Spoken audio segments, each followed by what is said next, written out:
Hey there, horror movie tea sippers.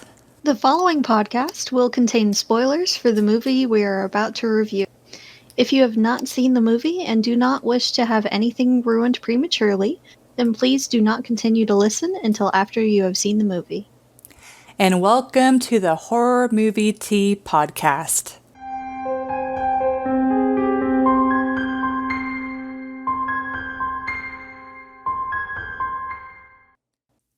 Guys, we are kind of changing up the types of movies that we cover. This one's going to be kind of an interesting one, at least I think it will be. But before we move on to Bad Ben, what tea are you drinking today, Jess? Well, I am in the midst of a move, so I grabbed Bigelow's Perfectly Mint tea for its anti-inflammatory and rejuvenative properties. How about you? I am getting re-addicted to brutalities, so I went with one of my favorites by them, Lime Bomb, just because it's just...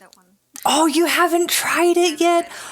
It is one of my favorites. Like, it is such...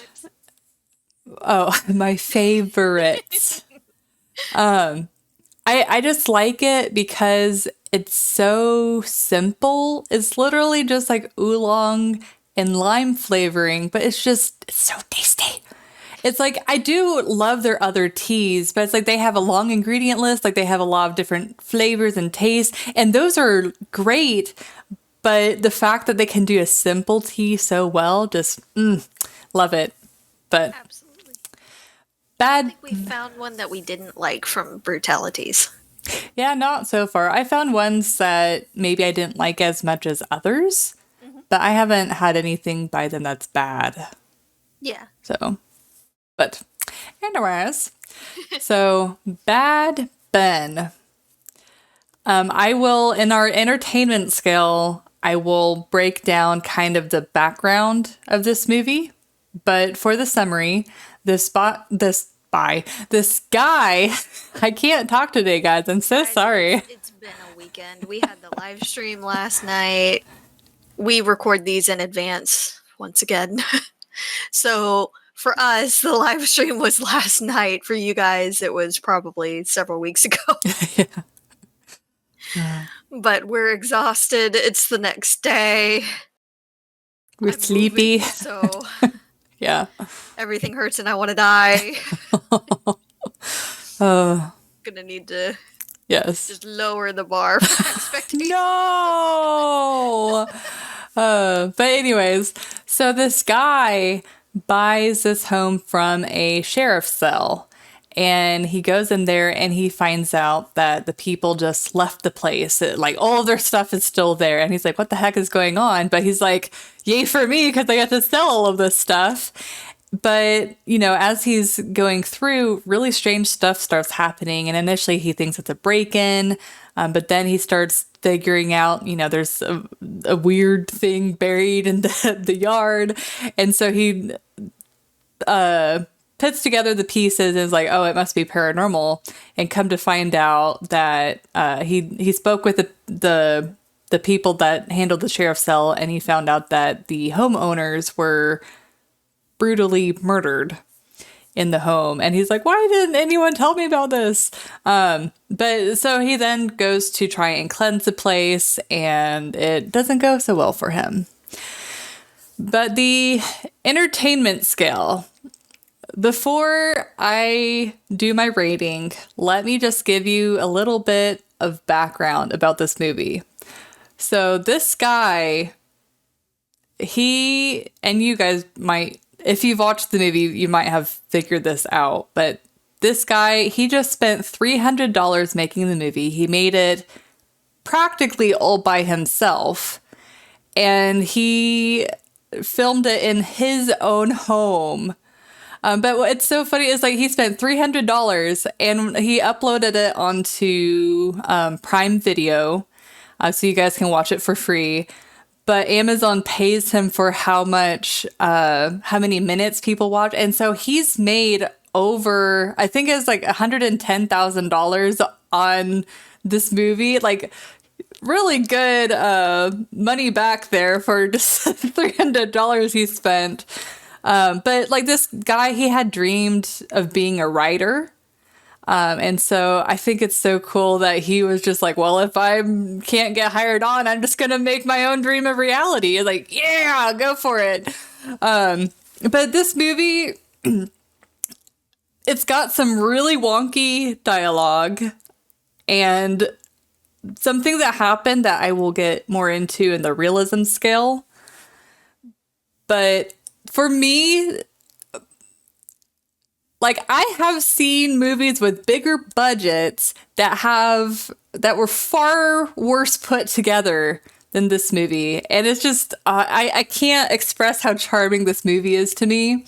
So I am going to rate it a 7 on the entertainment scale for me. How about you? Yeah, I would honestly give it a 6.5. Like a solid 6.5. It's not quite there for me, but it's still really good. And knowing the backstory does kind of make it better. I feel like you can tell it's like his first attempt at this kind of thing. It was a really well done first attempt. Yeah. Don't get me wrong. We've seen bigger budget movies with more cast that just suck. But this one was pretty decent. But his dialogue is a little stiff and feels a little forced in some places. Yeah. The effects are okay, but you can tell that he doesn't have much to work with. Yeah. He credits like 5 people total. Just to He credits 3 actual people and then like says this person was my mentor and thank you to this person for my support. Yeah. So like he credits like 5 people total and he is the only one you see in the entire movie. Mm-hmm. So that was really cool. And some of the things that he did were good. I just feel like a lot of the actual scares were more jump scared. There was a little bit of tension here and there, but it wasn't too much. It was, honestly, we were laughing more than anything. Yeah. At most of it. And just, like, picking it apart. Just logical. Yeah. Logical mindsets. But, and wondering what's going on with some things that he's not doing. Yeah. He says he's gonna flip it and sell it. And he goes in there and he, like... doesn't really do any of that. We'll get to a lot of that in the realism. Yeah. But there are certain things he does that we're just like, no. This isn't how flipping a house works. Yeah. So it's just it kind of puts me out of that a little bit and it kind of detracts from the entertainment of the movie, in my opinion. But it is fun to watch, especially with friends. But it's not like one of those that, oh god, I don't want to sleep after watching this, or I'm gonna watch this again and again and again kind of movies. It's not. Yeah. Yeah, like from just a found footage type of movie, it's not bad. I have seen worse found footage movies with, like I said, a lot larger of a budget. So it's kind of like, you know, if 5 were kind of like the middle scale, it would be a little bit below a 5. But like it's just some of the dialogue is so awkward and funny, and I love movies like that. But yeah, anyways, Does it appeal to you because you're also kind of an awkward person? oh, shut up.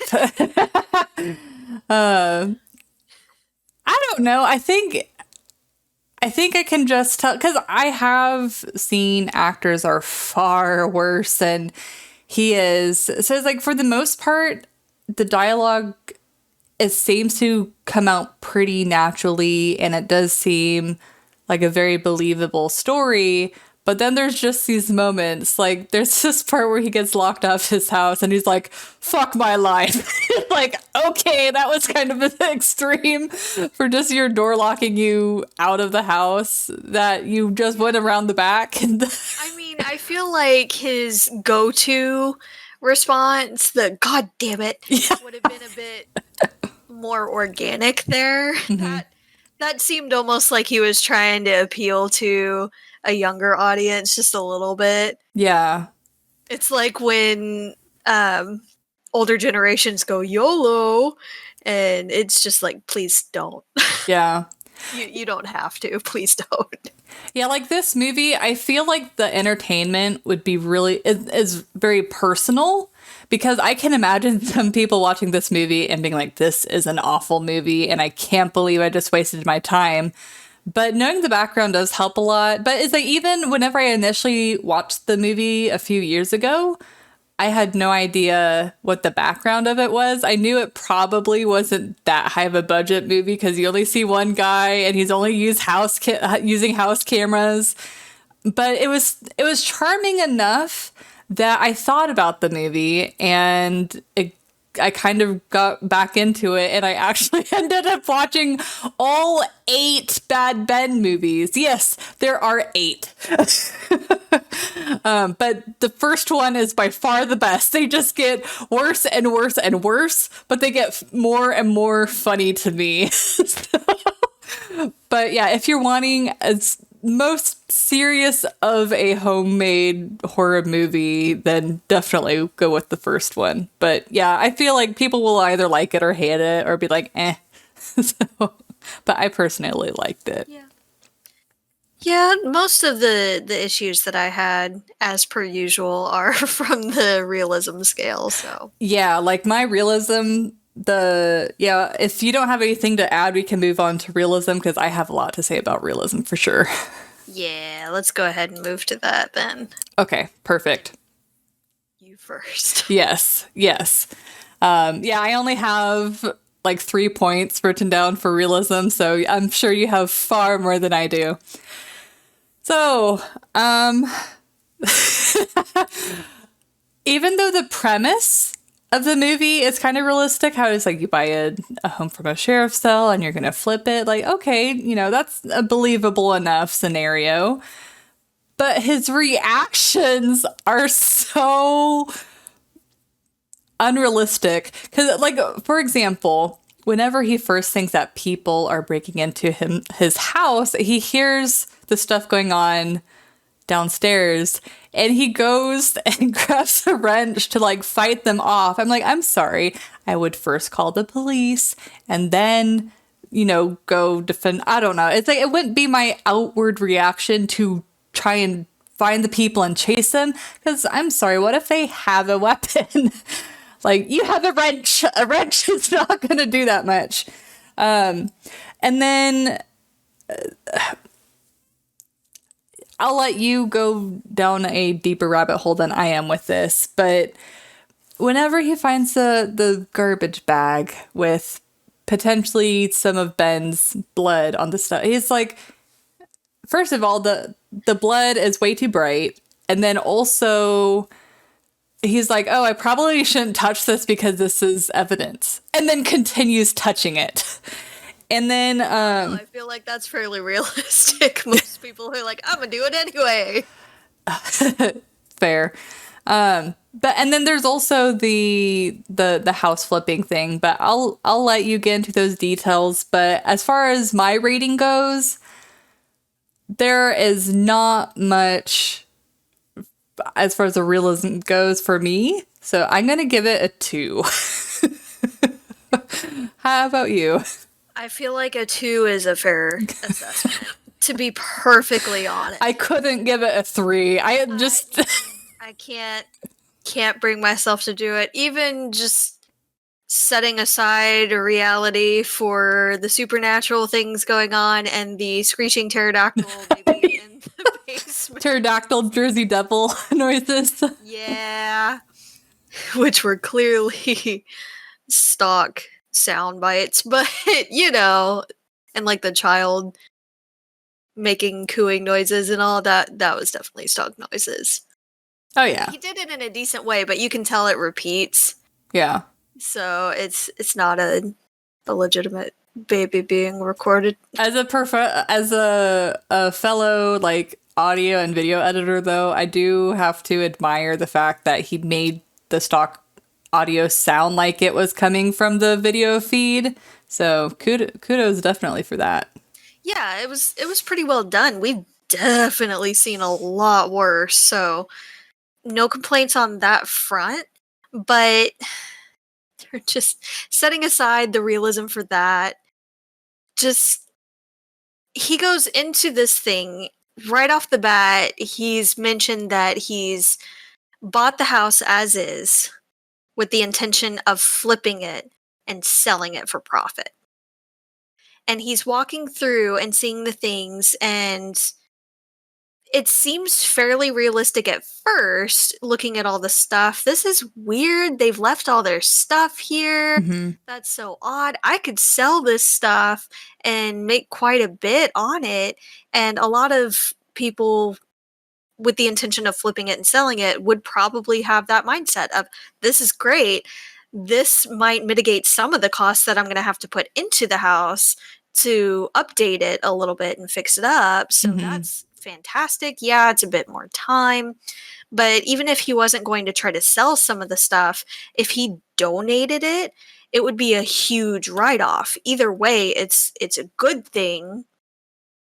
But most people, when they start on that, they immediately start like cataloging the stuff or putting stuff in different piles or groups or things, or making notes, something to let themselves know, okay, this is what I'm going to sell.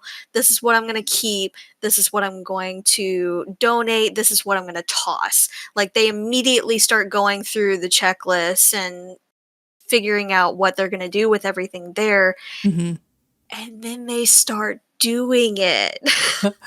He goes through the entire effing movie with not a damn thing moved. All of the stuff is still there. And at one point, when he goes into the attic, he even says, I've cleaned stuff up and thrown a lot of stuff out. But literally everything that he just showed in the previous scene is still there. A thing has changed. Every single box is still there. The old Christmas tree that was just thrown up there, not in a bag, not in a box, nothing, just thrown up there willy-nilly, is still up there. Nothing has changed. Yeah. So, no. Also, he gets there, and I don't know if maybe he's just a very, very trusting person, or if this was just his first time doing this. It kind of seemed a little bit that way.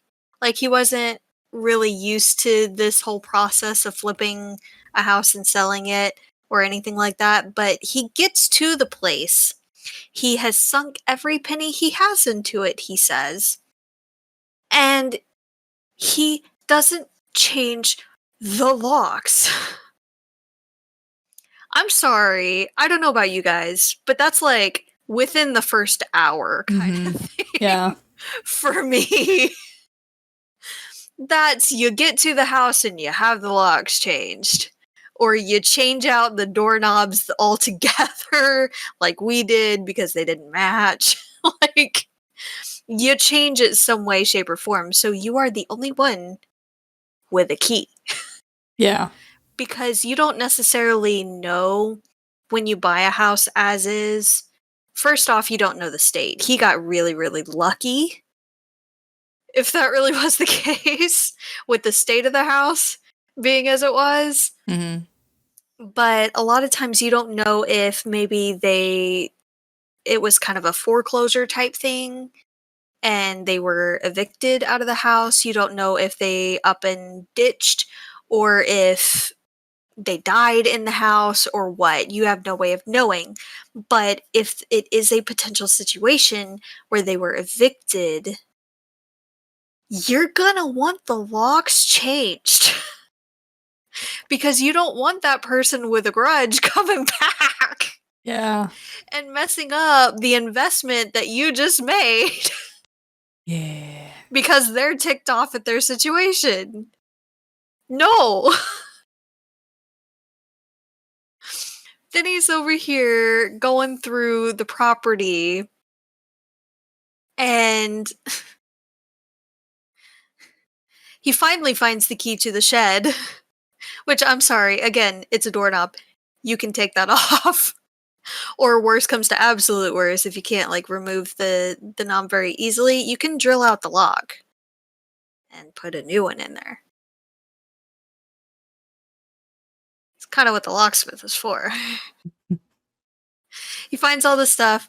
Like you said, he finds the bag and he keeps touching all the things with the Kool-Aid stains. Blood turns a little brown after a while. Every girl knows this for sure, even if guys don't. Blood turns brown after a while. So he's touching all the things, unsanitary, and you've now contaminated potential evidence. He never calls PD. He mentions that he called PD to walk through when he thought someone was breaking into the house. But he never calls PD when he finds the bag with blood and the box with knives, and he touches everything and brings the knives in to the house with him, presumably to wash them and be able to use them. Yes, let's clean evidence off of a potential murder weapon and then use it for Din Din. Well, plus the thought of it like potentially touching human flesh. I'm sorry, I wouldn't want to use that, no matter how much it's been sterilized. That is a nope knife now, or it is a defend the home knife now. But then he goes and explores more of the property and finds what looks to be a gravesite with a makeshift cross as a marker and a stone that says Ben, and it's a small area with a ring of mushrooms. I don't know if you guys remember one of our previous podcasts, Don't Be Afraid of the Dark. A ring of mushrooms signifies a fairy ring. Not good things, and you're not supposed to mess with it. What does he do?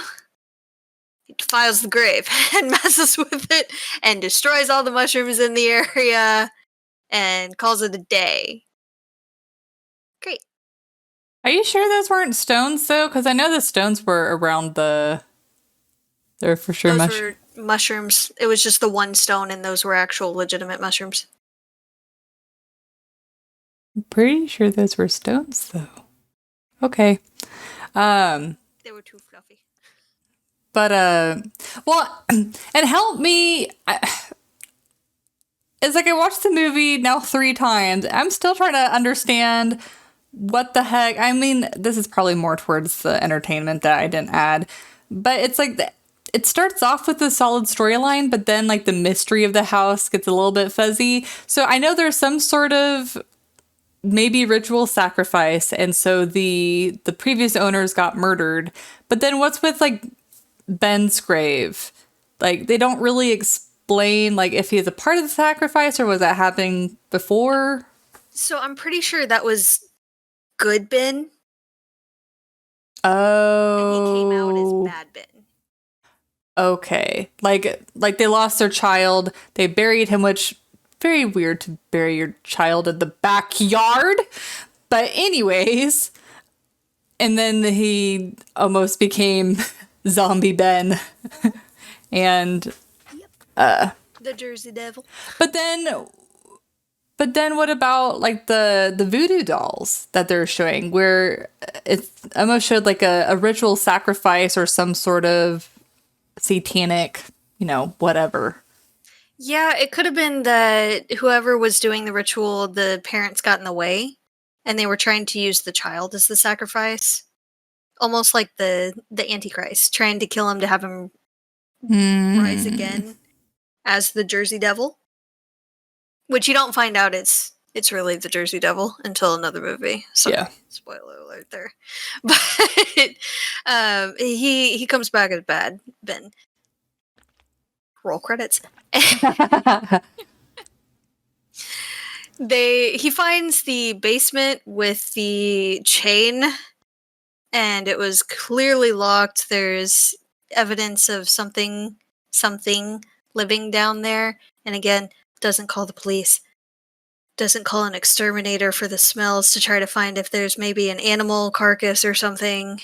Yeah. Nothing. He never calls an exterminator. Not ever. He hears thumping noises in the attic and strange smells. And most people, most normal, sane, logical people are like, animal in the attic. Call someone. Yeah. He never calls anyone.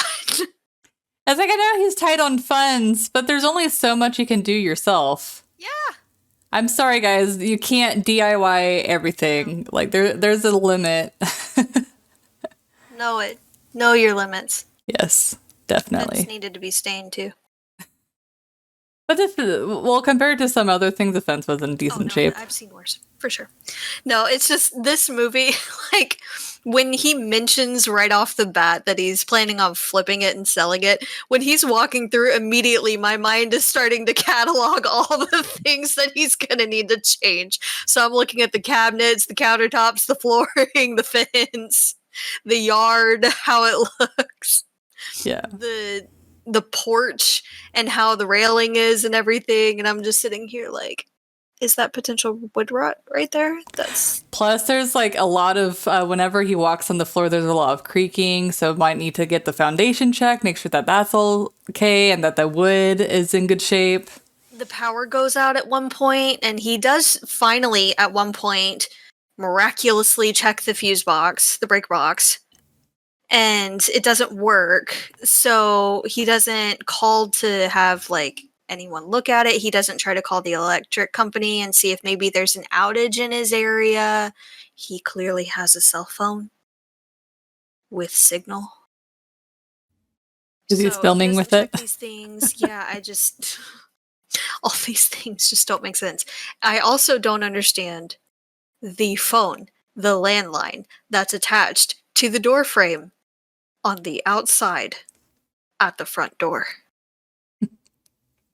I don't know if that's like a northern thing on a really old house or what, if they're like trying to call into the house. Yeah, I don't Or if they just know. want to talk outside while they're sitting on their porch, maybe? Yeah. I don't know. Down here in Texas, that's some weird shit. And it doesn't make sense to have a phone mounted on your front door frame. Yeah. And plus, it's like people could use your phone that way. It's like, I don't know. Or take up your line. What Yeah. if there's a strong enough gust of wind and it knocks the receiver off of the thing? Oh, that's true. Yeah, I've never Use heard. the landline out. I've never heard of that. If you know anyone or have heard of having a phone like mounted to the outside of your house, let us know, because like I could imagine like an intercom system. Yeah, I've seen intercom buttons and things like that. But a phone? Not a phone. Not a phone. So it just little things like that, the entire movie just doesn't make that much sense. It felt almost like he couldn't really decide exactly how he wanted it to be, and making little changes here and there. Yeah. So not all of it added up quite right. Yeah, like I feel like the best way to create a solid story is to have an overarching idea and then start working out the little gritty details to get you through that storyline, but then try and break it. Try and do whatever you can to try and break that, and that will give you a very solid storyline as far as like realism goes. It's like, of course, if you're doing a fantasy thing, you don't need to make it that realistic. But it's like a lot of these found footage movies or these paranormal movies, they're trying to come off as realistic as possible, aside from the paranormal stuff, which I know some people believe in. So it's like if you're trying to make it immersive, then try and break your own logic. And then that way you can find roundabouts on what you need to change to make it as solid as possible. But I mean, otherwise, again, for like a first attempt on a really low budget, this is a pretty damn good movie. Yeah. Yeah. I wouldn't have used my actual address. Yeah. Like he doesn't state his address, but he states the road he's on. And I'm not going to tell you guys how I found the house, but I found the house. So no, it wasn't. And I'm like, this guy is a very brave soul to just like have his essentially like tell his address, because it literally took me like maybe 5 minutes to find the house. Maybe. It was a passing notion and she found it like that. Yeah, but I know how to dive deep into the interwebs. So it's like I could understand if someone that wasn't like super familiar with the internet may have a little bit more difficulty, but that's why I am not going to describe how I located the house. And I would encourage anyone who wants to find it to not do so, unless if it's just for funsies and it's not, no ill intent here. Anything, don't go visit him. I mean, he has on some interviews, he's talked about people like coming by and like visiting and taking pictures in front of the house. But I'm sorry. It's like, I understand that he filmed at his actual house, but that's a breach of privacy. And everyone deserves privacy. Yeah, don't be creepy. Yeah, please don't be creepy. Even like me trying to find the house was already kind of crossing the line, but it's like I needed to find out if because he kept saying the road name. I'm like, okay, I need to find out if this is like legit or if he just like passed by road. Because Jess is over here like, oh, I think he just thought of a road or found a random road. Logically, like you would use a random road, maybe nearby, but not necessarily your actual road. And I'm over here suspecting, being like, I bet he used his actual road name. And yep, sure did. Sure did. I don't know if he just didn't think it would blow up as big as it did or what, but maybe next time, dude, don't use your actual street name. Yeah. But anyways. Yeah, what did you guys think of this movie? Please let us know in the comments or send us a message. Please share this on social media. Give it a like, comment, subscribe. If you have any other suggestions for movies or recommendations, please let us know as well. Do you have anything else, Alyssa? The only thing I want to add is the fact that he did as well as he did just shows that you don't have to have a large budget to have a really good movie or a decent movie. So if there's any, people that are wanting to become a writer or director or whatever, just do it yourself. There are so many resources on the internet that give you the tools that you need to at least get a head start. And then from there, it's just refining your craft. Like this guy, I watch all of the movies and, I love people that try and pursue their passion despite society trying to hold them back. Like in this case, I don't remember if I mentioned before, but he was trying to become a writer. Like it was his passion. He wanted to become a writer, but just it wasn't going anywhere. And so he's like, screw it, I'm just gonna make my own movie. And he freaking did it. And he was pretty decently successful, I gotta say. So yeah, just pursue your passions. Do it smartly, but pursue your passions. Safely. Yes. Please. But as always, guys, until the next time, stay safe and stay spoopy. Bye, guys. Bye.